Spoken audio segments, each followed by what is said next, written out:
UP में RLD को लेकर पिछले कुछ दिनों से लगातार यह चर्चा है कि विपक्षी दलों के गठबंधन से अलग हो सकते हैं। जयंत चौधरी जल्द ही बीजेपी के नेतृत्व वाले एनडीए का हिस्सा बनने जा रहे हैं। यह खबर अब पुख्ता हो गई है। हालांकि जयंत की तरफ से कोई बयान जारी नहीं किया गया, लेकिन एनडीए में शामिल होने की तारीख अब नजदीक आ गई है। कांग्रेस की भारत जोड़ो न्याय यात्रा के यूपी में एंट्री से पहले इंडिया ब्लॉक को बड़ा झटका लगना तय हो गया है। आगामी लोकसभा चुनाव के लिए बीजेपी और आरएलडी के बीच अलायंस के फॉर्मूले पर लगभग सहमति बन गई है। किसी भी वक्त सीट अलायंस का ऐलान किया जा सकता है। बीजेपी और आरएलडी के शीर्ष नेतृत्व के बीच लंबे समय से बातचीत चल रही है। इसके पॉजिटिव नतीजे आने भी शुरू हो गए हैं। सूत्रों के मुताबिक बीजेपी और आरएलडी में गठबंधन तय हो गया है। आरएलडी 2 लोकसभा सीटों पर चुनाव लड़ेगी। 2 सीटें बागपत और बिजनौर होगी। इसके अलावा जयंत चौधरी की पार्टी आरएलडी को एक राज्यसभा सीट भी दी जाएगी। दोनों दलों के बीच गठबंधन का ऐलान 2 से 3 दिनों में हो जाएगा। कांग्रेस की राहुल गांधी के नेतृत्व में न्याय यात्रा 14 फरवरी को यूपी के चंदौली में एंट्री करेगी। उसके बाद प्रदेश में 11 दिन तक यात्रा चलेगी। बताते चले कि विपक्षी दल लगातार दावा कर रहे हैं कि जयंत चौधरी और उनकी पार्टी आरएलडी इंडिया ब्लॉक का हिस्सा है और आम चुनाव में मिलकर लड़ेंगे। हालांकि जयंत ने इस संबंध में चुप्पी साध रखी है। कहते हैं कि उन्होंने अपने दरवाजे दोनों तरफ खोल रखे हैं। पश्चिमी यूपी को जाट, किसान और मुस्लिम बहुल इलाका माना जाता है। यहाँ लोकसभा की कुल 27 सीटें हैं और 2019 के चुनाव में बीजेपी ने 19 सीटों पर जीत हासिल की थी, जबकि 8 सीटों पर विपक्षी गठबंधन ने कब्जा किया था।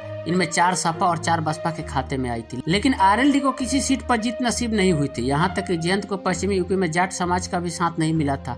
यही नहीं, 2014 के चुनाव में भी जयंत को निराशा हाथ लगी थी और एक भी सीट नहीं मिली थी। 2019 के आम चुनाव में जयंत चौधरी की पार्टी आरएलडी ने सपा बसपा के साथ गठबंधन में 3 सीटों पर चुनाव लड़ा था और तीनों सीटों पर दूसरे नंबर पर आई थी। जयंत चौधरी अपने पुश्तैनी क्षेत्र बागपत से चुनाव लड़े और बीजेपी के डॉक्टर सतपाल मलिक से 23,000 वोटों से हार गए। मथुरा से आरएलडी के कुंवर नरेंद्र सिंह को हेमा मालिनी के हाथों हार का सामना करना पड़ा था। इसी तरह जाटों के लिए बेहद सुरक्षित माने जाने वाली मुजफ्फरनगर सीट से अजीत सिंह पहली बार चुनाव लड़े थे और बीजेपी के संजीव बलियान से 6500 से ज्यादा वोटों से हार गए थे।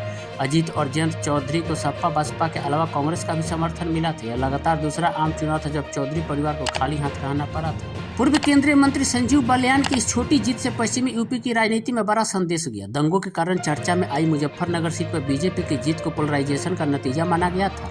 संजीव की जीत से मुजफ्फरनगर में चौधरी परिवार की एंट्री नहीं हो पाने की बातों को भी बल मिला था। आरएलडी को 2014 के चुनाव में सिर्फ 0.9% वोट मिले थे, जब सपा और कांग्रेस का साथ मिला था। लेकिन 2019 के चुनाव में बसपा के साथ आ जाने से आरएलडी का वोट प्रतिशत बढ़ गया था और यह 1.7% वोट शेयर हो गया था। इससे पहले 2014 के चुनाव में आरएलडी ने कांग्रेस के साथ मिलकर 8 लोकसभा सीटों पर चुनाव लड़ा था और सभी सीटों पर निराशा हाथ लगी थी। मथुरा से जयंत चौधरी को हार मिली थी। बागपत से अजीत सिंह, अमरोहा से राकेश टिकैत, बिजनौर से एक्ट्रेस जया प्रदा, बुलंदशहर से अंजू उर्फ मुस्कान, फतेहपुर सीकरी से अमर सिंह, हाथरस से निरंजन सिंह धनगर, कैराना से करतार सिंह भराना मैदान में उतरे थे और इन सभी को हार मिली थी। एक्ट्रेस जया प्रदा रामपुर संसदीय सीट से लगातार 2 बार लोकसभा का चुनाव जीती, लेकिन बिजनौर से करारी हार का सामना करना पड़ा था। बिजनौर में रालोद के टिकट पर चुनाव में उतरी जया प्रदा को सिर्फ 24,348 वोट मिले थे। सपा छोड़कर आरएलडी से चुनाव लड़ रहे अमर सिंह के समर्थन में प्रचार करने के लिए फतेहपुर सीकरी में कई फिल्मी स्टार उतरे थे, जिससे यह चुनाव सुर्खियों में रहा था। लेकिन अमर सिंह वोटर्स की पसंद नहीं बन पाए थे।